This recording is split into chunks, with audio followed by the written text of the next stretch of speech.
You're listening to Nawaf Alawi, also known by my DJ aliases Shantaram and Torn. And this is my new podcast series, Surreal Melbourne. This is a podcast for creative individuals, musicians, artists, athletes, thinkers, DIYers, doers, and dreamers. Have I left anyone else? So, I'd like to welcome you all, my new listeners and potential future listeners, and also viewers, in case you were watching this on YouTube or listening to it on any podcast streaming apps out there on audio only platforms. So, I am really excited to be presenting to you episode 0, being the episode that is the prologue episode, essentially. An episode where I will just introduce who I am and why am I doing these series of podcasts and what they are going to involve and who they are going to involve. So, I have been thinking about doing a podcast for at least 2 years, and I've conversed with many of my friends, some who are um, into film and into different mediums that are quite similar to the medium that I perform in, which is music production and DJing. And I have been thinking about doing this podcast for 2 years, and that doesn't actually mean that it's taken me 2 years to actually create it. It's just taken me 2 years to go from an idea to actually deciding that it's time to act on that idea. So in reality, it only took me about a month and a half or so to actually conceptualize everything and do sort of a lot of pre-production sort of planning and research to finally get to the point where I can actually record this podcast. So it's awesome that I've managed to get this far, and I've had a lot of support along the way. And it took me a long time to even just decide to do this. I really didn't want to.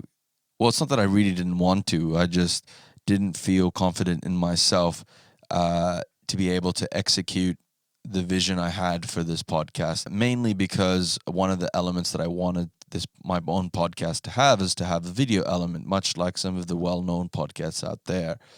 And working in audio isn't something I'm necessarily afraid of, because I've had obviously a lot of experience in music production, but I lacked the equipment. And even more than that, I lacked the video knowledge. So I basically, seeing as I want to have video involved in my podcast series, it's a medium that I don't know how to communicate or express myself in, or even I don't know how to edit video. It's a very it's new territory for me, and editing video also requires a fast performing computer. Now I have a computer that's optimized for audio.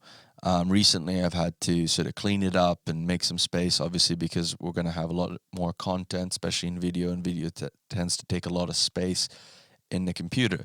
But I've made a lot of room to prepare for what is to come, and I've tried to shoot this podcast.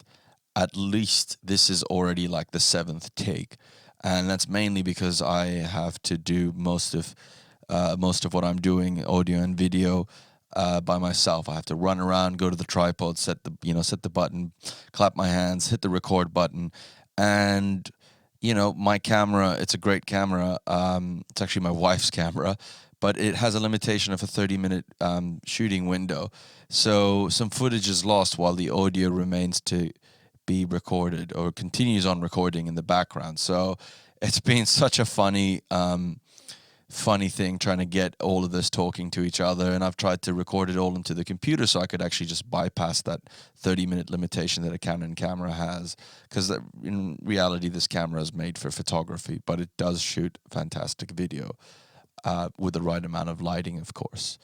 So I've had a lot of limitations, and it's just the kind of stuff that I was afraid of that initially I felt was very daunting, and it felt like it was going to be such a massive ordeal because, it's always easy when you have someone else manning the camera so you can actually focus on producing the show. So, anyways, I'm here now, and I am super thankful for this great, for me even being able to do this. And I wanted to just, before I move forward, I would like to just take the time to thank, first off, Alex Blaney for spearheading this entire movement. Me and Alex have been thinking of doing a separate sort of streaming hip hop music sort of show that's a bit more gag oriented, is less serious, and just sort of have fun. And we were talking about a lot of the gear that we needed, and he was pretending to say, yep, I'm going to go buy that gear, assuming that he was going to buy that gear for himself. This entire time we were having this dialogue, he actually was planning with the rest of these individuals who I'm about to mention to buy this equipment and gift it to me on my 30th birthday, which is about 2 days ago. So that's, as I shoot this is May 16th. My birthday was on the 14th of May. I will hope to get this podcast out then. But like I said, I've hit a lot of limitations, and it just so happens to be that they gave me this spanking brand new audio equipment with this microphone and boom arm. So here I am actually putting that equipment to use, and it's fucking awesome.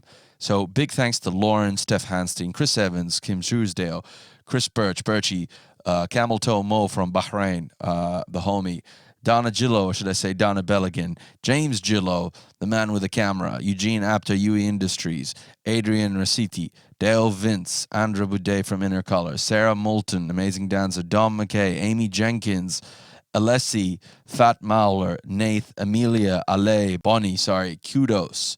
Kudos is going to be on this show. Look out for Kudos. He's a brilliant MC and a wordsmith, and has worked with James Gillo, who's also actually going to be on the show, I hope.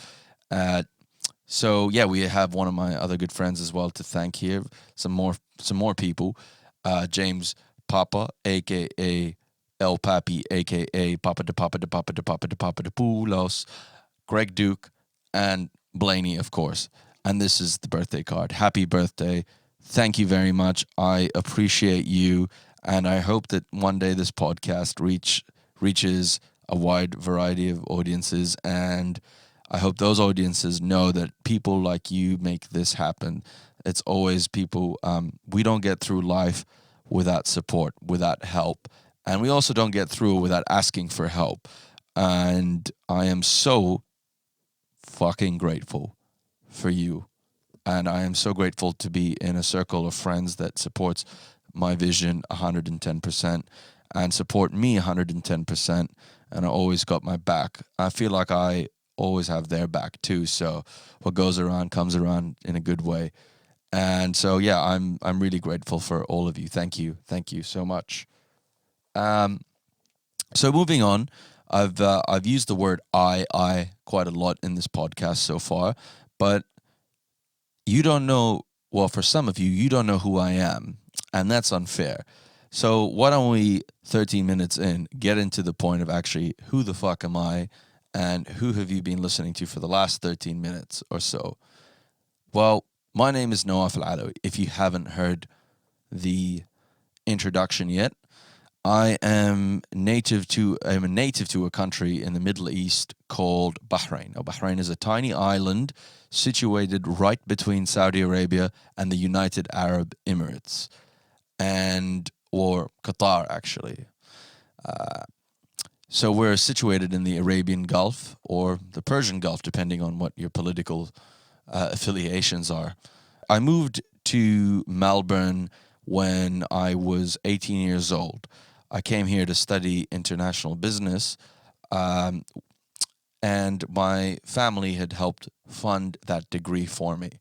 But that was never my life's purpose, I felt, and not the thing that I really wanted to do in my life. But it gave me the opportunity to leave the Middle East, and I was so adamant and so quick to leave the moment I had the opportunity to do so. Mainly because I felt the Middle East has some cultural prejudices against the or cultural restrictions against the sort of lifestyle that I want to have or have had, and the sort of career goals that I would like to pursue. Now, a lot of that has changed since the 12 years. The Middle East is a lot more of an open place and a lot more welcoming place to be an artist or a creative of some sort. In fact, it's actually a thriving place to be an artist, especially if you've had the chance to live abroad and go back and take what you've learned from Western countries and bring it back to the Eastern countries. There happens to be a great amalgamation and fusion of the two. So obviously I have not had the chance to do that, but I've had the chance to leave the Middle East and take with me what I've learned over there and bring it here. And it's served me really well. And I'm again very grateful for all my experiences. And here I am. I'm, 12 years later, I've been living in the iconic city of Melbourne. And it's an iconic city because all around there are thriving individuals in different fields, creating amazing bodies of work, putting amazing content out there. There are a lot of collaborations, and one of the things that makes Melbourne iconic is the people that live in it. It's those kinds of people that really make it stand out from the rest of the other cities. And I love Melbourne with a passion. I mean, it's seeing that guy in the movie that goes, "I love this city," and someone in the window tells him to shut the fuck up. Well, I'm that guy screaming at 3 a.m. saying, "I love you, Melbourne," and I have never lost that love for Melbourne for that reason, because it's just so full of creativity, and I've had so many great memories in this city, so many great memories going out, listening to musicians, DJs, bands, watching comedy shows, theatrical shows, street buskers. There's just entertainment and activities happening all the time in Melbourne. So, if you live here, you get what I'm talking about. But if you've never been to Melbourne, it's definitely a place you should consider visiting, as the people here as well are so relaxed, they're so laid back, and they're so welcoming. And it's different, obviously, than living in Europe in an artistic city like Berlin, but it's still a phenomenal place to be, and it's thriving. And so many international people flock to Melbourne and end up wanting to live here because it's such a special place. And part of, again, like I said, it's a special place because the people that live here make it special. And I feel very privileged to be amongst those people. And so in a way, this podcast is a way to give back to Melbourne and to give back to all the people that have supported me over the years. So yeah, that's kind of like a very short, interested about why, who I am, and why Melbourne is so important to me. I also failed to mention that I have been DJing and producing music for a significant amount of time. Probably DJing, I've been doing this since 2007, so 13 years. And I've been a music producer for about 4 to 5 years, writing on a software like Ableton Live.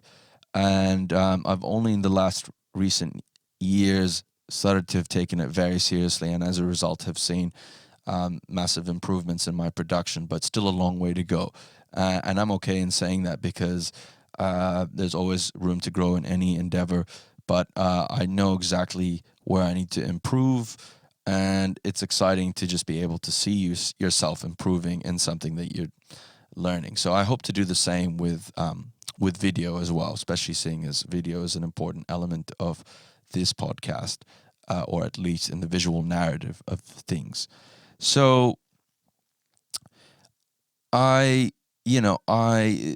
saying that Melbourne is an amazing city and it's an iconic city, there's certain individuals that make it amazing, for me anyways, at least, or inspire me. I wanted to have a platform that could capture some of the amazing people's body of work through open form dialogue. And I wanted to be the person who would interview them.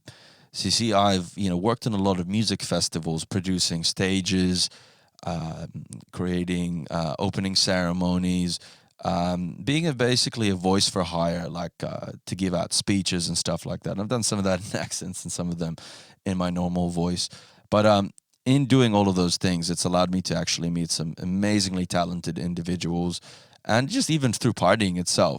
So I always have funny or quirky or even just really deep conversations with a lot of these individuals, and those conversations, they are always fleeting. It's very rare that I get a chance to really knuckle down and have a great conversation, but the one thing that does happen is I do connect with them. And so I wanted a chance to create and prolong this connection. I wanted to make the connection stronger, and by doing so I would bringing them essentially to Surreal Melbourne, or to my music studio here, and actually be able to interview them about their own art form and artwork, or whatever it is that they do. And I wanted to sort of understand who they are as a person and what their sort of origin stories are, and how did the experiences of their own life shape them, and how that helped shape their own creative project. So that was one of the main reasons why Surreal Melbourne was born. For many of these individuals, some of their work has garnered fame or recognition on a public level and an explicit level. But for a lot of others, the recognition is only known behind the scenes and is implicit. And so, either way, there's an immense body of work from the latter that is achieved and unseen by the public. So often the hard work that is not documented is overlooked. It's the kind of work that you don't see. That's the hard work and effort that individuals put in behind the scenes that make up the building blocks to their own success and their own stories. And those are the kind of stories that make up the journey part of the process. That is, of course, the process of delivering an idea into a tangible thing that is polished and it's a finished product. So, in that journey, or the processes, comes an infinite amount of struggles, victories, triumphs, and losses. The hardest struggle that we face, though, is the struggles we experience in the mind. And struggles in the mind can prevent one from ever reaching the destination. I, for one, have been privy to that experience. And although the destination should not be the ultimate focus, as the cliche narrative suggests, the journey is what creates lessons and expands our growth. Still, getting in one's own way is a common thing. Again, like I said, I have been privy to this. I have firsthand experience in getting in my own way. In fact, I think I've mentioned this already before at the start, is that me just producing this show is an example. All the limitations, all the things I've had to do, even the decision to move forward, came down to me deciding to get out of my own way. And so, going back to these individuals, let's say creative people, we're just going to box them into one category for now. I wanted to have a podcast that basically tells the story through the narrative of an interview style format, or free-form dialogue with some of these talented individuals that I'd like to interview. And I wanted to have a deep dive into the people behind the creative projects. I wanted, in talking to them, I wanted you to unpack and discover those individuals who I've had the pleasure and privilege of meeting. Now, I get the privilege and the pleasure because I work behind the scenes, but you don't get to see them. To most people, some of these individuals are elusive, or they might be a friend that you know. And I wanted to sort of bridge that gap, or bridge that divide, and have have their own personalities be more accessible to the open public, and also help grow their brands on this show, grow their following, and hopefully be able to mix and intertwine our followings together. Um, and that's just an example of what Melbourne is as a city, because it's a very amazing place for artists and to collaborate. It's always had this very collaborative vibe. It's never had a standoffish vibe. It's never had a cliquey vibe. That kind of shit doesn't really work here. I mean, sure, in some industries and scenes that are a bit more maybe mainstream, it's happened, or maybe not.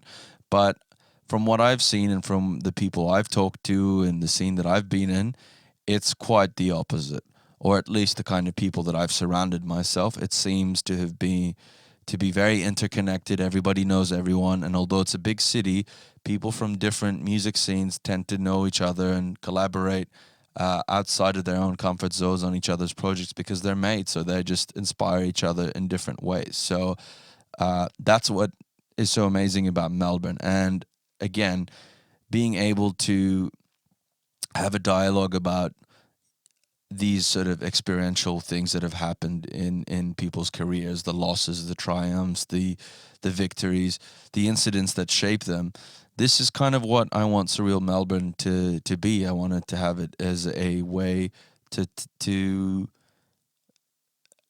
have a narrative that can assist people out there who are interested in being creative to have access to some of this information, to be able to use that information to help progress their own careers. And in doing so, I also, it will inevitably help mine, because I, at the same time, I'm a sponge and I want to learn from these people.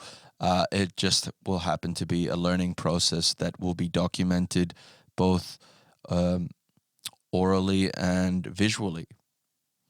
Now, for me, the process of creating and delivering content, such as like DJ mixes and finished tracks, has always been elusive to me. I have failed to be, above all, consistent in putting shit out there. And a lot of it has come down to self worth, lack of commitment, um, and then on a deeper level, I've had terrible bouts of depression and anxiety, especially between the years 2012 to 2017. And it's been a very long journey to climb out of the hole. At one point, I was even ready to quit my own life. And that happened because I was ready to quit music. I was ready to quit the one thing that I was passionate about, and really the one thing that the only thing that I knew how to do right. You see, I wasn't great in school. I was smart and intelligent, but I had no real interest in it. I had no real interest in studying at the time. I wanted to obviously do my own thing, play video games, do that. And that's also kind of understandable. I don't think that goes back to me being any unintelligent or stupid or anything like that. It just highlights that, as youth and children and adolescents, maybe studying is, we should only study and learn on the things that we actually want to do, not the things that we're forced to do. So, um, you know, I didn't have an interest in much of anything other than maybe sports, soccer, football, and music, and maybe girls when I was younger. Um, all the things that that matter, right? So when I felt like I had lost music as my drive, music is my thing. I just wasn't connected anymore to it. I wasn't connected to the pursuit of music, and that happened also from excessive partying and excessive lifestyle, hedonistic lifestyle choices that led me down a dark road that inevitably made me very depressed and very anxious. I was suffering for a good 5 years from panic attacks and panic disorders, which, was a very stressful and difficult point in my life. Probably the most difficult thing I've ever had to endure. And because I went into that state of mind and I couldn't get out of it, and it was so chronic. It happened every day, every moment of my waking life from 2012 to 2017 was spent dreading why I had woken up. Why?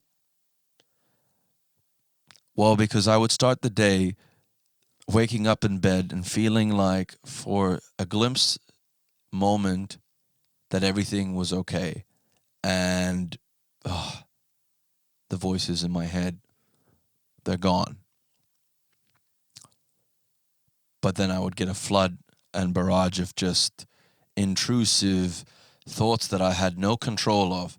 And some of these thoughts were horrendous. They were really scary, and they were very scary to be to have, to have in my own mind. And I had people tell me, "Oh, don't think about those thoughts, or don't do that. Don't do that to yourself."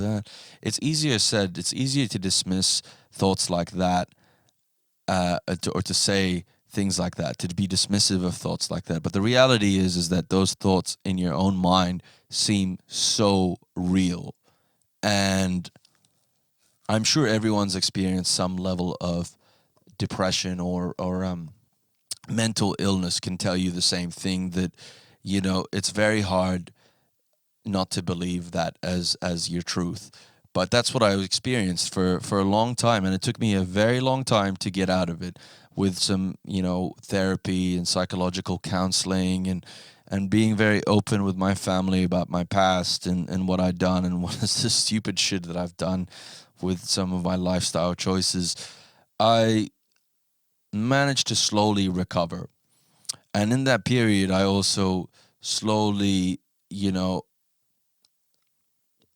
got back into creating events, which for a good few years I was doing it for at least three years consecutively before I took a big break because of my anxiety, and then I went back to putting on events. And I at one point, I just got jaded, and felt like I that was no longer the thing that I would wanted to do. And one of the things that helped me reach out reach out from, climb out from the hole is actually realizing what is important in my life, and how do I live my life differently that is more fulfilling towards me. And so I had to start moving away from doing things that I don't like doing just for the sake of doing them, and actually moving towards really doing the thing that I want. And I realized that I needed to stop getting in my own way. I needed to actually start moving forward in the direction that I wanted to. And that's kind of funny to say, because, for obviously for like 12 years, I've been pursuing a career in DJing and music, but I always feel like I could have done it faster. And so many people say, well, hey, hang on, buddy, you've achieved a lot in just a short amount of time of you DJing in Melbourne. I mean, for at least 4 of those initial formative years being in Melbourne, I wasn't getting many gigs. I was just playing in university, even though I wanted to, play out in nightclubs and all of that jazz. It was only much later on that I, got the break, and since then, it's just had a snowball effect. So, I climbed out of the hole by being very proactive in my own mental health, in seeking out help and asking for help, and slowly reducing the fear around those thoughts in my head, and really making it a habit, or making it a thing, to understand that they're not real, and that you can separate yourself from some of those negative thoughts. And some of them are really embedded and conditioned into you through, past experiences, childhood experiences. Some, not purposely inflicted on you, but just the way, life happens. Things imprint on you, and especially as a young adult and a young child, many things were imprinted on me that I sort of later on uncovered. And sometimes when I have this discussion with some of the people that may have imprinted on me, they can't see it. They don't believe that they were at fault. And I'm not there to to blame anyone. But I just thought, in through conversations, that it's important to bring those things up, just to create a level of awareness, right? So, anyways, it was a very difficult time of my life, but I managed to get through it all. I'm and I decided, that doing what I want and what I love is very important to me. And in order to start creating things, I really need to take it more seriously. So through one of the things that I did was actually find friendship circles and friendship groups that, or I, stuck to a group of friends that I felt really emulated who I am, and also shared very similar interests and passions, and also brought you up with them. Because at the end of the day, if you want to create amazing things, you can't do it almost entirely alone. You need people around you, good people, people that inspire you. And it took me a long time to shy away from people that not necessarily brought me down, but just uh, people that didn't share the same drive to create in the same direction that I wanted to do. And that's okay. People are different to each other. It doesn't mean we can't be friends. I will always be a friend to everyone. I just chose to have a select group of friends that that cherish me and support me, and I feel the same way towards them. And I think that's really important, because those are the kind of people that will always be able to give you feedback on, what you're doing right and what you're doing wrong, especially what you're doing wrong, because it's important to have that friend that can be truthful to you, right? So I surrounded myself by good people, had good therapy. I was able to be more truthful with my parents, which was always very helpful, and building trust again with them, especially seeing as I came to Australia on, basically on their own finance, and to stay here and to pursue music when they had sort of envisioned a different life for me. That was difficult for them. They'd sacrificed so much of their own life for me to have, to have, to have the life that I have, and it, I didn't understand that when I was 18 years old, but now I do. And, you know, I'm so grateful for them. And so, they get a big thanks, and they still continue on supporting me in their own way. And I think we just misunderstood each other, and I misunderstood them and their motives and intentions. So, and I escaped. I wanted to escape again from even my parents when I was young, because I just thought I didn't want to be under anyone's control. I wanted to be free. I wanted to come here. I wanted to just go and fly and do my own thing. But yeah, I did some stupid decisions, and some of those decisions led me to depression and anxiety. But, I climbed out of it, like I said.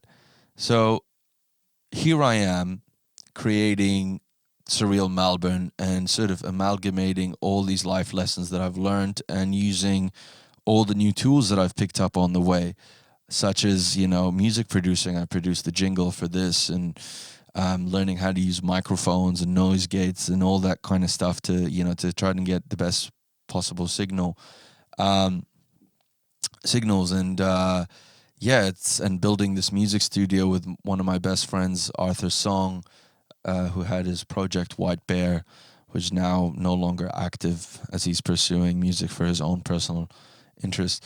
So yeah, we built this amazing studio, and that's one of the things that I did, is make a commitment towards myself, make a commitment towards my music. And in creating a space like this, it means that I'm spending a significant amount of money, time, and energy to create a space that is inspiring enough for you to create music and other content in. So I have to follow through. I have to follow through with some of these great ideas that I have, that I've never been able to be consistent with, because of feelings of inadequacy, or, anxiety or self-doubt, or just getting in your own way. So I have decided that I'm no longer going to do it. And so in doing this podcast itself, it is so important to me to keep maintaining the status quo, keep maintaining the episodes, make sure they come in, and be able to have a consistent group of individuals to be interviewed on, you know, future rosters or future episodes.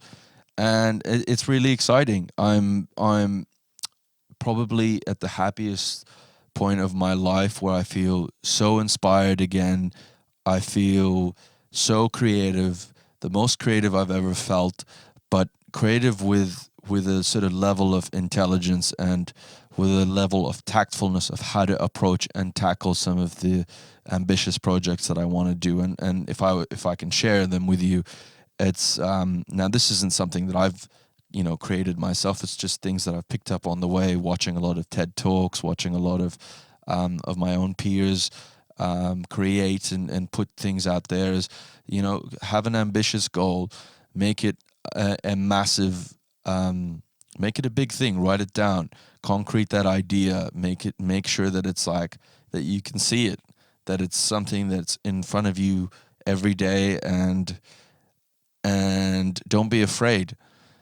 Try to create in maybe point form or whatever ways that you can break down this ambitious goal and how you can break it down into small segments and break those segments down into little points and work on them categorically until you start ticking off the boxes.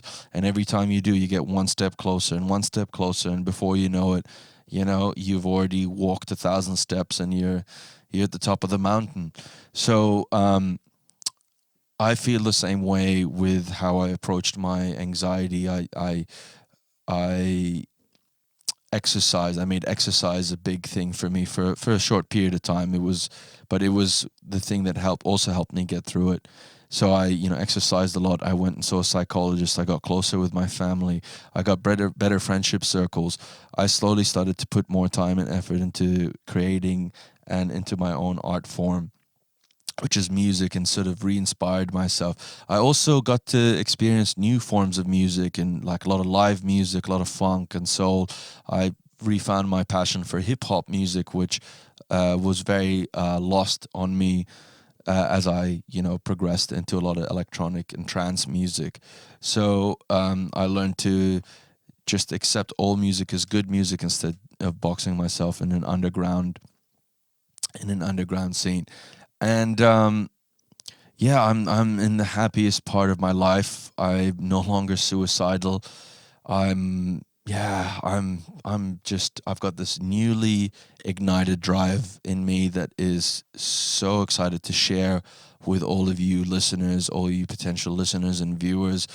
And it's been such an amazing journey of even just getting to this point, episode 0.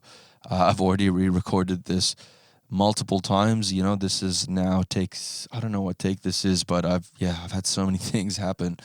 Shit, I'll just mention them while I'm here. I mean, the camera's memory card got full, and there's a 30-minute limit on this video, so I've had to get up and pause it and, you know, do all this like stupid shit that would be so easy if I just had another person here hitting record for me every time the camera hits its 30-minute limit. But who cares, right? What's important is actually putting this content out there. And I've had an overwhelming amount of people helping me from a distance and from close proximity. It's been such a privilege to even be able to do this, I feel like, especially given these coronavirus times. For me, the corona ordeal actually allowed me to recreate myself and sort of actually be the trigger catalyst for me to just go there and start fucking doing this Surreal Melbourne podcast. So yeah, and again, like I mentioned before, I've got all my friends who've gifted this to me, and I'm so grateful. So I'm gonna wrap things up. I hope I haven't blabbered on. I mean, it is 45 minutes of me just talking in a monologue. It would be more interesting if I had someone else, but I think it's just important. If you have the time, you know, I try to listen to this whole thing. If you've obviously made it this far, you have, or maybe you've just skimmed through this entire episode. Who gives a fuck, right? Who gives a flying fuck? We're here, episode 0, Surreal Melbourne. I'm sorry to have gone on a dark tangent earlier. Actually, sorry, not sorry, but this is my form of expression, and this podcast has been brewing for a very long time. So it's equal parts healing, and it has been equal parts exciting to create. So I want to welcome you all to this pocket universe that I have created, and I invite you to keep listening and stay tuned for updates on all of the amazing cool cats that will be interviewed on this show. I look forward to hosting them on my platform, and hopefully the platform will serve as a ability to grow their brand and for you to get into their music, their art form, to get into it just as much as I am into it. And it is really exciting. I have some awesome guests that I probably should mention some of the guests that I've already lined up. I've got Kudos, who I've mentioned before. I've got Albino, aka Ostero, who's just released his album.